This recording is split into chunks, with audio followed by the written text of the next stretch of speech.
Hello every one, welcome back.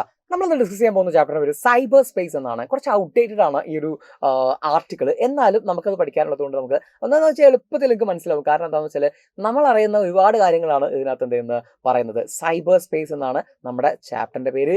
Article ആണ്. Cyber space is an article written by Esther Dyson എഴുതിയിട്ടുള്ള ഒരു article ആണ് ഈ cyber space. Modern mind is going after new fields on areas. Modern mind തുടക്കത്തിൽ തന്നെ അദ്ദേഹം അല്ലെങ്കിൽ ഈ ആർട്ടിക്കിൾ തുടങ്ങുന്ന അദ്ദേഹം എങ്ങനെയാണ്? മോഡേൺ മൈൻഡ്സ്, ആധുനിക ആളുകൾ, ആധുനിക മനസ്സ് ആഗ്രഹിക്കുന്ന എന്താണെന്നറിയോ? Is going after fields, new fields and areas. പുതിയ പുതിയ ബോർഡേഴ്സ്, പുതിയ പുതിയ അതിർവരമ്പുകൾ കണ്ടെത്താൻ വേണ്ടിയിട്ട് ആളുകളുടെ മനസ്സിങ്ങനെ എന്ത് ചെയ്യുന്നുണ്ട്. അപ്പോൾ നമ്മൾ ഒരു വീഡിയോ കാണുന്ന സമയത്ത് അടുത്ത അതിന്റെ ബാക്കി അല്ലെങ്കിൽ അതുമായി റിലേറ്റഡ് ബാക്കി നമുക്ക് ഇഷ്ടം പോലെ ഇങ്ങനെ വരുന്നു. അത് അങ്ങനെ അങ്ങനെ അങ്ങനെ അങ്ങനെ നമ്മൾ എന്ത് ചെയ്തുകൊണ്ടിരിക്കുന്നു? പുതിയത് അന്വേഷിച്ച് പോയിക്കൊണ്ടിരിക്കുകയാണ് അല്ലെ. ഇങ്ങനെയാണ് നമ്മുടെ ഒരു ആധുനിക മൈൻഡ് സെറ്റ് ഉള്ളത്. We like to make rules instead of following them. നമുക്ക് എപ്പോഴും നിയമങ്ങൾ ഉണ്ടാക്കാനാണ് താല്പര്യം. അത് ഫോളോ ചെയ്യുന്നതിനേക്കാളും കൂടുതൽ നമുക്ക് നിയമങ്ങൾ ഉണ്ടാക്കാനാണ് താല്പര്യം എന്നാണ് ഓതർ പറയുന്നത്. There is such a place where we can experience freedom and privacy. എന്നാൽ എല്ലായിടത്തും നമുക്കിപ്പോൾ ഈ പറയുന്ന നമ്മുടെ ലോകത്ത് നമ്മൾ ഉദ്ദേശിച്ച പോലെ എപ്പോഴും നിയമങ്ങൾ ഉണ്ടാക്കാനോ അല്ലെങ്കിൽ നമ്മൾ ഉദ്ദേശിച്ചതുപോലെ നടക്കാനും ജീവിക്കാനൊന്നും ചിലപ്പോൾ സാധിക്കാറില്ല. കാരണം മറ്റുള്ളവരെയും കൂടെ നമ്മൾ പരിഗണിക്കേണ്ടി വരും അല്ലെ. എന്നാൽ ഓതർ പറയണം നമ്മളോട് അത്തരമൊരു സ്ഥലമുണ്ട്. നമുക്ക് ഫ്രീഡവും അതുപോലെ തന്നെ പ്രൈവസിയും ഒക്കെ ഒരുപാട് അനുഭവിക്കാൻ പറ്റുന്ന ഒരു ഇടമുണ്ട്. ആ ഇടത്തിന്റെ പേരാണ് സൈബർ സ്പേസ് അല്ലെങ്കിൽ ഇന്റർനെറ്റ് എന്ന് പറയുന്ന ഈ ഒരു area. This is cyber space or internet. Okay, ഇവിടെയാണ് സൈബർ സ്പേസ് എന്നോ അല്ലെങ്കിൽ ഇന്റർനെറ്റ് എന്നോ നമ്മൾ പറയുന്നത്. നോക്കാം. It is a world where we need not worry about others. ഈ ഒരു ലോകത്ത് മറ്റുള്ളവരെ കുറിച്ച് നമ്മൾ വറി ചെയ്യേണ്ട ആവശ്യമേ ഇല്ല. ഓക്കെ, എനിക്ക് വേണമെങ്കിൽ ഇഷ്ടം പോലെ പാട്ട് പാടാം, അപ്ലോഡ് ചെയ്യാം. ഓക്കെ, അത് വീട്ടിൽ നിന്നാണെങ്കിൽ നൈബർ എന്ത് വിചാരിക്കും, അല്ലെങ്കിൽ തൊട്ടപ്പുറത്തുള്ള റൂംമേറ്റിന്റെ പ്രശ്നമാണ്, അല്ലെങ്കിൽ ഫ്ലാറ്റിന് അപ്പുറത്തുള്ള ആൾക്കാർക്ക് ബുദ്ധിമുട്ടായിരിക്കും. ഇതൊന്നും എവിടെ ചിന്തിക്കാനില്ല. ഇതാണ് പറഞ്ഞതിന്റെ പൊരുള്. മനസ്സിലായില്ലേ? ഇനി formally cyber space was a playground of computer nerds and techies. ആദ്യമൊക്കെ വെച്ചാൽ ഒരു 90s നമ്മളെ ഈ ഒരു കമ്പ്യൂട്ടർ വേൾഡ് എന്ന് പറഞ്ഞാൽ, സൈബർ സ്പേസ് എന്ന് പറഞ്ഞാൽ, ഇന്റർനെറ്റ് എന്ന് പറഞ്ഞിട്ടുണ്ടെങ്കിൽ അത് ഒരു പ്ലേ ഗ്രൗണ്ട് ആയിരുന്നു. ആരുടെയൊക്കെ? ടെക്കീസും അതുപോലെ തന്നെ ഈ പറയുന്ന കമ്പ്യൂട്ടർ നേർഡ്സ്, കമ്പ്യൂട്ടർ എക്സ്പേർട്സ്, സയന്റിസ്റ്റുകൾ, ഇവരൊക്കെ ഇല്ലേ, ഇവർ മാത്രമായിരുന്നു ഇത് ഉപയോഗിച്ചിട്ടുണ്ടായിരുന്നത്. ആരൊക്കെ? കമ്പ്യൂട്ടർ നേർഡ്സ് ആൻഡ് ടെക്കീസ് മാത്രമായിരുന്നു ഉപയോഗിച്ചത്. ഇന്ന് അങ്ങനെയാണോ? അല്ല. nowadays cyber space includes all area of human life. People of different age groups such as children, teenagers, adults, etc. visit cyberspace. ഇന്ന് ഈ ജീവിതത്തിന്റെ എല്ലാ മേഖലയിലുള്ള ആൾക്കാരും അല്ലെങ്കിൽ എല്ലാ തുറകളിലുള്ള ആളുകളും, അഡൾട്ട്സ് ആയിക്കോട്ടെ, ടീനേജേഴ്സ് ആയിക്കോട്ടെ, അതുപോലെ തന്നെ ചിൽഡ്രൻ ആയിക്കോട്ടെ, എല്ലാവരും എന്ത് ഉപയോഗിക്കുന്നുണ്ട്? സൈബർ സ്പേസ് ഉപയോഗിക്കുന്നുണ്ട്. There is a fear that children may misuse the internet. അപ്പോൾ ഒരു ഭയമുണ്ട്. എന്താണെന്നറിയോ? കുട്ടികൾ ഈ ഇന്റർനെറ്റിനെ ദോഷകരമായിട്ട് അല്ലെങ്കിൽ മിസ്യൂസ് ചെയ്യപ്പെടാൻ സാധ്യതയുണ്ട് എന്നൊരു ടെൻഷൻ നമുക്ക് ഉണ്ട്. Earlier, cyberspace was compared to highways and frontiers. അദ്ദേഹം ഒരു കമ്പാരിസനെ പറ്റി പറയുന്നുണ്ട്. പണ്ടൊക്കെ ഈ സൈബർ സ്പേസിനെ നമ്മൾ കമ്പയർ ചെയ്തിരുന്നത് ഹൈവേസും ഫ്രണ്ടിയേഴ്സും ആയിട്ടായിരുന്നു. ഓക്കെ, ഹൈവേസ് എന്ന് പറഞ്ഞപ്പോൾ നമ്മളൊരു മാപ്പ് ആലോചിച്ചാൽ മതി. ആ മാപ്പിൽ നമുക്ക് ഒരുപാട് ഒരു വലിയ റോഡ് അല്ലെ, അതിനകത്ത് ഒരുപാട് ഇങ്ങനെ സ്ഥലങ്ങളിലേക്ക് നമുക്ക് ഇങ്ങനെ കടന്ന് പോകാൻ പറ്റും.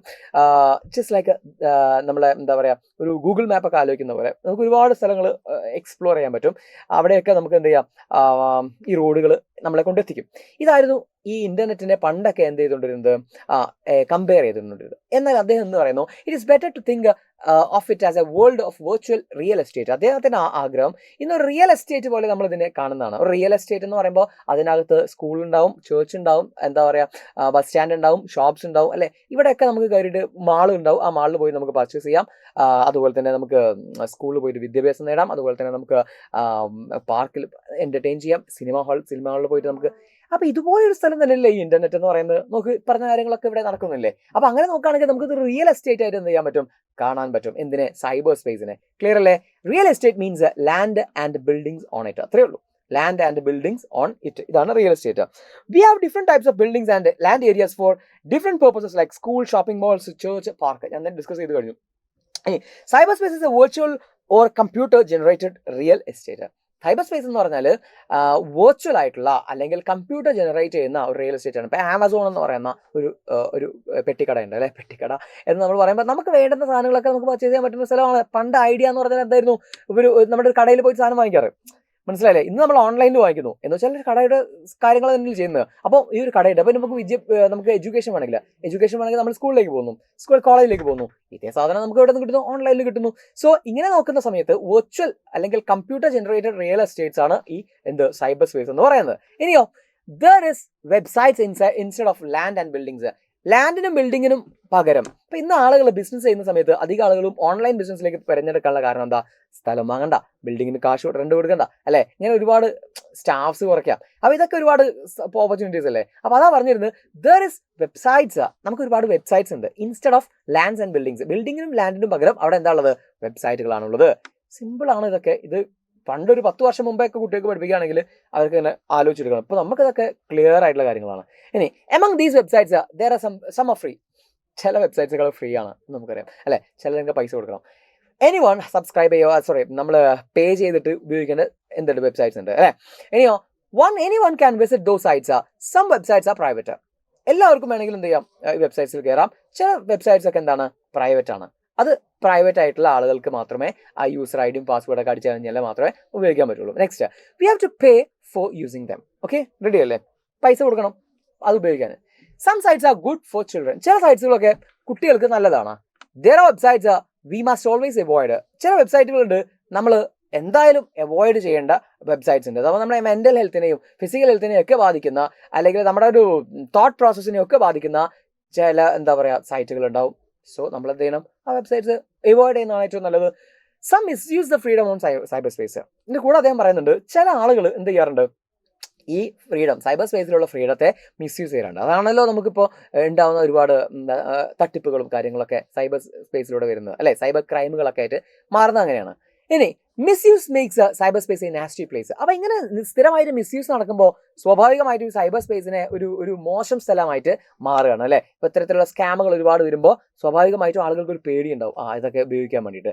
So good citizens say better regulated. അപ്പോൾ അത് പാടെ നമുക്ക് ഒഴിവാക്കാൻ പറ്റുമോ? ഇല്ല. നമ്മുടെ പഠനവും നമ്മുടെ എന്താ പറയുക പേയ്മെൻറ്റും ഒക്കെ നടക്കുന്നത് ഇതിലൂടെയാണ്. അപ്പോൾ ഈ ഒരു മൊബൈൽ ഫോൺ അല്ലെങ്കിൽ ഈ പറയുന്ന ഇൻ്റർനെറ്റിലൂടെയാണ് നടക്കുന്നത്. അപ്പോൾ അങ്ങനെയാകുമ്പോൾ നമുക്ക് കംപ്ലീറ്റ് ആയിട്ട് ഒഴിവാക്കാൻ കഴിയില്ല. ബെറ്റർ റെഗുലേറ്റഡ് അത് ചെയ്യാൻ പറ്റും നമുക്ക് അല്ലേ? അപ്പോൾ നന്നായിട്ട് റെഗുലേറ്റ് ചെയ്യാം. അപ്പോൾ നിങ്ങൾക്ക് ഈ ഡിപ്രഷൻ കാര്യങ്ങളൊക്കെ ഇതിനകത്തേക്ക് കൊണ്ടുവരാം. ഓവർ യൂസ് ഓഫ് ഇൻ്റർനെറ്റ് നമുക്ക് എങ്ങനെയൊക്കെ പ്രശ്നങ്ങൾ ഉണ്ടാക്കും, ഹെൽത്ത് ഹസാർഡ്സ് ഉണ്ടാക്കും, മെൻ്റൽ ഹസാർഡ്സ് ഉണ്ടാക്കും. അപ്പോൾ ഇവിടെ നമ്മൾ എന്താ ചെയ്യുന്നതെന്നിട്ട് ബെറ്റർ റെഗുലേറ്റ് അത് റെഗുലേറ്റ് ചെയ്യുന്നതാണ് ഏറ്റവും നല്ലത്. But this is against the nature of cyberspace. പക്ഷേ ഇത് ഒരു എന്താ പറയുക, നമ്മളൊരു കാര്യത്തിൽ ഒരു പ്രത്യേകമായ കൺട്രോൾ നമ്മൾ കൊണ്ടുവരാന്ന് പറയുമ്പോൾ അത് ഈ സൈബർ സ്പേസിൻ്റെ എന്താ പറയുക നേച്ചറിന് എഗെയിൻസ്റ്റ് ആണ്. ഓക്കെ, അതെങ്ങനെയാണെന്നുള്ളത് മനസ്സിലാക്കാം. Users have enough freedom on cyber space. Cyber സ്പേസിൽ എല്ലാ ആളുകൾക്കും കൃത്യമായിട്ടുള്ള എന്തുണ്ട്? ഫ്രീഡം ഉണ്ട്. We can decide where to visit and what to see and what to do. അവിടെ നമ്മൾ എവിടെ കയറണം, അതുപോലെ തന്നെ എന്ത് ഞാൻ കാണണം, എന്ത് ഞാൻ ചെയ്യണം എന്നതിനൊക്കെ തീരുമാനിക്കാനുള്ള അധികാരം അല്ലെങ്കിൽ അത് ഡിസൈഡ് ചെയ്യാനുള്ള അവകാശം നമുക്കുണ്ട്. മനസ്സിലായോ? ആരും എന്നെ ഫോഴ്സ് ചെയ്തിട്ട് എന്ത് ചെയ്യില്ല, ഇന്നത് കാണിപ്പിക്കില്ല. ഇപ്പോൾ ഒരു ടെലിവിഷനിൽ നമ്മളൊരു പ്രോഗ്രാം കണ്ടുകൊണ്ടിരിക്കുകയാണ്, ക്രിക്കറ്റ് മാച്ച് കണ്ടുകൊണ്ടിരിക്കുകയാണ്. അതിനിടയ്ക്ക് എനിക്ക് ആവശ്യമില്ലാത്ത പരസ്യം വന്നു കഴിഞ്ഞാൽ ഞാനത് കാണാൻ എന്താണ് നിർബന്ധിതനാണ്. റെഡിയല്ലേ? പക്ഷേ സൈബർ സ്പേസിൻ്റെ കേസിൽ അങ്ങനെയല്ല. സൈബർ സ്പേസിൽ ഞാൻ ഇൻറ്റൻഷനലി ആ ഒരു ചാനൽ കാണുകയും അല്ലെങ്കിൽ എൻ്റെ എന്താ പറയുക സെർച്ചിങ്ങുമായി ബന്ധപ്പെട്ടിട്ടതായിരിക്കും എനിക്ക് ഇങ്ങനെയുള്ള എന്ത് വരാം, നോട്ടിഫിക്കേഷൻസ് വരാം അല്ലേ? അപ്പം ഞാൻ ഉദ്ദേശിക്കുന്നത് അല്ലെങ്കിൽ എനിക്ക് അവിടെ തീരുമാനിക്കാനുള്ള എന്തുണ്ട്? ഒരു കൃത്യമായിട്ടുള്ള ഒരു ഫ്രീഡം അവിടെ ഉണ്ട്. എവിടെ? സൈബർ സ്പേസിലാവുന്ന സമയത്ത്. ഓക്കെ, ഇനിയോ so we need to self rule not control from outside.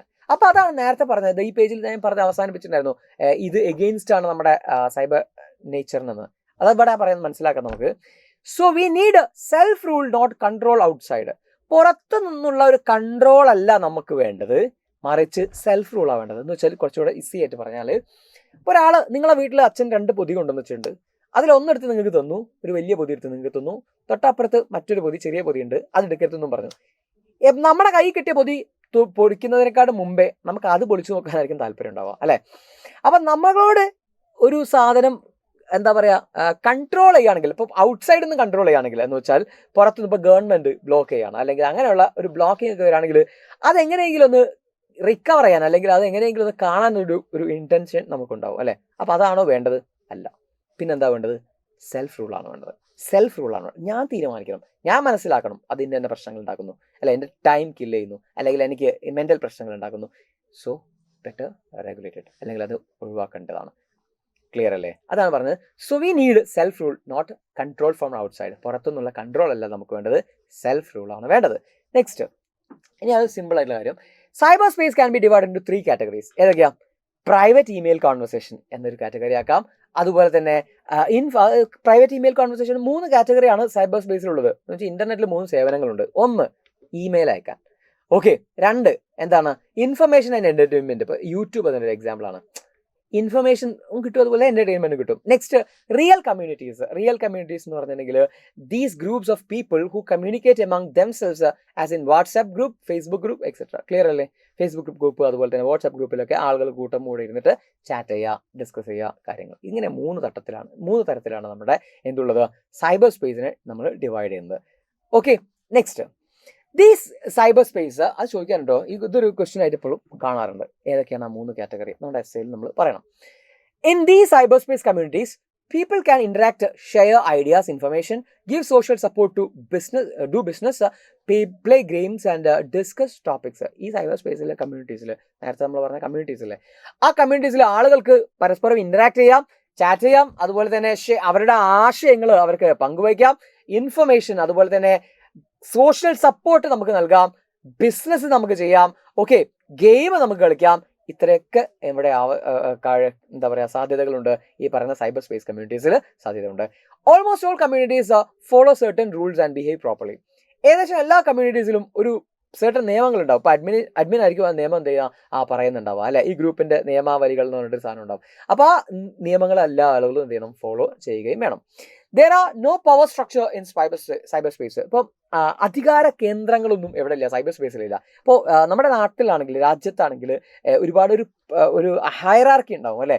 ഏറ്റവും മുകളിൽ നിൽക്കുന്ന കുറച്ച് ആൾക്കാരുണ്ടാവും, ബ്യൂറോക്രേറ്റ്സ്.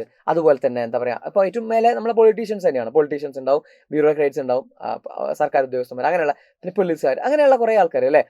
പിന്നെ ഒക്കെ ഏറ്റവും അവസാനമുള്ള ഈ എന്താ പറയുക മൈനോറിറ്റീസ്, വോയിസ്ലെസ് ആയിട്ടുള്ള ആൾക്കാർ എന്ന് വെച്ചാൽ അവരുടെ ശബ്ദം കേൾക്കില്ല. ഇത്രയും ആൾക്കാരില്ലേ? ഇത്രയും ആൾക്കാരുള്ളവർക്ക് ഇവരിങ്ങനെ ഒച്ചയും വേണ്ടിയിട്ട് ആരും കേൾക്കാൻ പോകുന്നില്ല. അപ്പോൾ അടിച്ചമർത്തപ്പെട്ട ആൾക്കാർ. അപ്പോൾ ഇങ്ങനെ ഒരു പവർ സ്ട്രക്ചർ എവിടെ ഇല്ല, സൈബർ സ്പേസിലില്ല. ഓക്കെ. ഞാൻ ഈ മൈനോറിറ്റി പെടുന്ന ആളാണെങ്കിലും എനിക്ക് എൻ്റെതായ ചാനൽ തുടങ്ങാം, എനിക്ക് എൻ്റെതായിട്ടുള്ള എന്താ പറയുക ഒരു അക്കൗണ്ട് തുടങ്ങാം, എനിക്ക് എൻ്റെ ആശയങ്ങളെ എല്ലാ ആളുകളും പറയുന്നത് പോലെ തന്നെ ആളുകളിലേക്ക് പ്രചരിപ്പിക്കാം. ക്ലിയർ അല്ലേ? അതാ പറയുന്നത് there is no power structure in cyber space. Cyber സ്പേസിൽ എന്തില്ല? പവർ സ്ട്രക്ചർ എന്ന് പറയുന്ന ഒരു സംഭവം ഇല്ല. everyone can enjoy their freedom. എല്ലാവർക്കും അവിടെ അവരുടെ ഫ്രീഡം എൻജോയ് ചെയ്യാം. എന്നാൽ individual freedom and choice are important.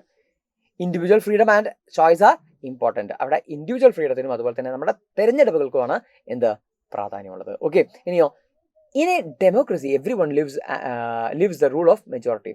ഒരു ഡെമോക്രസിയിൽ ഇപ്പോൾ ഇന്ത്യ നോക്കാം, അല്ലേ? ഡെമോക്രസിയിൽ എല്ലാവരും ജീവിക്കുന്നത് ആരുടെ റൂളിലാണ്? അല്ലെങ്കിൽ മെജോറിറ്റിയുടെ റൂളിലാണ്. മെജോറിറ്റി ആരാണോ മൈനോറിറ്റീനല്ല നോക്കുന്നത്. മൈനോറിറ്റി ചിലപ്പോൾ ഒതുക്കി മാറി നിൽക്കേണ്ടി വരും. ഓക്കെ. ഡെമോക്രസിയിൽ എന്ന് വെച്ചാൽ റിയൽ വേൾഡിലുള്ള കാര്യം പറഞ്ഞത് നേരത്തെ പറഞ്ഞ തന്നെ. റെഡി അല്ലേ? ആ മെജോറിറ്റിൻ്റെ ശബ്ദം മാത്രമേ ആൾക്കാർ കേൾക്കുള്ളൂ. ഇപ്പോൾ ഒരു പുറത്തുള്ളപ്പോൾ ഒരു വളരെ സിമ്പിളായിട്ട് പറഞ്ഞാൽ, അപ്പോൾ നിങ്ങൾ ആലോചിക്കുന്നത് അത് അങ്ങനെ നമ്മളങ്ങനെ അല്ലല്ലോ.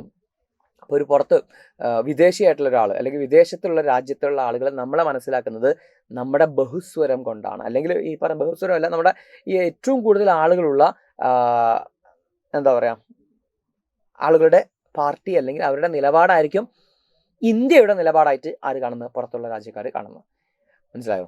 നമ്മൾ അങ്ങനെയൊന്നുമില്ല, നമ്മൾ കേരളക്കാർ ഡീസൻ്റ് ആണ് എന്നൊക്കെ നമ്മൾ പറയുകയാണെങ്കിൽ മനസ്സിലായോ? ഇപ്പോൾ ഒരു എന്താ പറയുക പുറത്തൊരു രാജ്യത്ത് ആളുകൾ കേൾക്കാണ് ഇന്ത്യയിലെ ആൾക്കൂട്ടം എന്ത് ചെയ്യുന്നു, ആളുകളെ തല്ലിക്കൊല്ലുന്നു എന്നൊരു വാർത്ത കേൾക്കാണ്. അപ്പോൾ ഇങ്ങനെ കേൾക്കുമ്പോൾ പുറത്തുള്ള രാജ്യത്തുള്ള ഒരാൾ എന്ത് ഇവിടെ ഇങ്ങനെ പരിഷ്കൃതരല്ലാത്ത ആളുകൾ എന്ന് വിചാരിക്കുകയാണ്. ഓക്കെ. അതിങ്ങനെ സ്ഥിരം സംഭവമായിട്ട് ഇങ്ങനെ വരുമ്പോൾ ആളുകൾ ഇത് ഇന്ത്യക്കാർ മുഴുവൻ എങ്ങനെയാണോ? അങ്ങനെയല്ല, അല്ലേ? അങ്ങനെ എല്ലാത്തൊരു ആളുകളും ഇല്ലേ? പക്ഷെ ഈ മെജോറിറ്റിയിലല്ലേ അവിടെ ആളുകൾ തെറ്റിദ്ധരിക്കുന്നത്. So in a democracy every one lives in the rule of the majority. Okay. ഇനി എന്നാൽ സൈബർ സ്പേസിൽ അങ്ങനെയല്ല. Minorities are sidelined. അവിടെ മൈനോറിറ്റീസ് എപ്പോഴും സൈഡ് ലൈൻ ചെയ്യപ്പെടും. Nobody listens to them. But cyber space allows all type of communities to grow. എല്ലാ type of കമ്മ്യൂണിറ്റീസിലും cyber സ്പേസിൽ എന്ത് ചെയ്യാം? ഗ്രോ ചെയ്യാം. Any community can be formed at any time. ഏത് കമ്മ്യൂണിറ്റിയും ഏത് സമയത്തും എന്ത് ചെയ്യാം? ഫോം ചെയ്യാം. Anyone can become a member of these communities. ആർക്കും ഈ കമ്മ്യൂണിറ്റീസിന്റെ മെമ്പേഴ്സ് ആവാം. If you don't like the community we can just sign off. നിങ്ങൾക്ക് ഇനി കമ്മ്യൂണിറ്റി ഇഷ്ടമല്ല, നിങ്ങൾക്ക് അത്ര അതിലുള്ള വാർത്തകളൊന്നും കേൾക്കാൻ നിങ്ങൾക്ക് താല്പര്യമില്ല, നിങ്ങൾക്ക് എന്താ പറയുക എക്സിറ്റ് അടിക്കാം, അല്ലേ? അല്ലെങ്കിൽ ലോഗ് ഔട്ട് ചെയ്യാം. നിങ്ങൾക്ക് നിങ്ങളെ ഇഷ്ടമാണ്. It is just love it or leave it, അതാണ് ആ usage. It is just love it or leave it. നിങ്ങൾക്ക് ഒന്നെങ്കിൽ അതിനെ ഫോളോ ചെയ്യാം അല്ലെങ്കിൽ അൺഫോളോ ചെയ്യാം. Okay, love it or leave it. Next, we cannot do this in real life. Real ലൈഫിൽ നമുക്കത് സാധിക്കില്ല. റെഡി അല്ലേ? റിയൽ ലൈഫിൽ എനിക്ക് ഇന്ത്യയിലെ നിയമങ്ങളൊന്നും ഇഷ്ടമല്ല എന്നുണ്ടെങ്കിൽ നമുക്ക് പോകാൻ ഇന്ത്യ വിട്ട് പോകാൻ എന്ന് പറയുന്നത് അത്ര എളുപ്പമുള്ള കാര്യമല്ല. പക്ഷേ സൈബർ സ്പേസിൽ അത് കുറച്ചുകൂടെ എന്താണ്, എളുപ്പമാണ്. ക്ലിയർ ആണെന്ന് വിചാരിക്കുന്നു. ഓക്കെ, ഇനി cyber space is not a perfect world. author conclude ചെയ്യുന്നത് എങ്ങനെയാണ്? സൈബർ സ്പേസ് എന്തൊക്കെ പറഞ്ഞാലും ഒരു പെർഫെക്റ്റ് വേൾഡ് ഒന്നുമല്ല. കാരണം we have not created perfect society in the earth. നമ്മൾ ഈ ഭൂമിയിൽ പെർഫെക്റ്റ് സൊസൈറ്റിനെ ഉണ്ടാക്കിക്കുന്നോ? ഇല്ലല്ലോ. So is cyber space. അതുപോലെ തന്നെയാണ് സൈബർ സ്പേസും. സൊസൈറ്റിയിൽ, നമ്മുടെ സൊസൈറ്റിയിൽ, ലിവിങ് സൊസൈറ്റിയിൽ ഒരിക്കലും നമ്മൾ എന്ത് ചെയ്തില്ല, ഒരു പെർഫെക്റ്റ് സൊസൈറ്റി ക്രിയേറ്റ് ചെയ്തില്ല. പിന്നെ എങ്ങനെ സൈബർ സ്പേസിൽ നമുക്കത് വേണമെന്ന് പറയാൻ പറ്റുക? But we have individual choice and individual responsibilities in cyber space. പക്ഷേ നമുക്ക് ഇൻഡിവിജ്വൽ ചോയ്സുകളുണ്ട്, ഇൻഡിവിജ്വൽ റെസ്പോൺസിബിലിറ്റീസും ഉണ്ട്. എവിടെ? സൈബർ സ്പേസിൽ. എന്ന് വെച്ചാൽ മറ്റൊരാളുടെ വികാരത്തെ വ്രണപ്പെടുത്തുന്ന തരത്തിലുള്ള വാർത്തകളോ വർത്തമാനങ്ങളോ കമൻറ്റുകളോ രേഖപ്പെടുത്താതെ നോക്കുക എന്നുള്ളത് നമ്മുടെ റെസ്പോൺസിബിലിറ്റിയാണ്. മനസ്സിലായില്ലേ? നമ്മളുടെ ചോയ്സുകളാണ് ഏത്?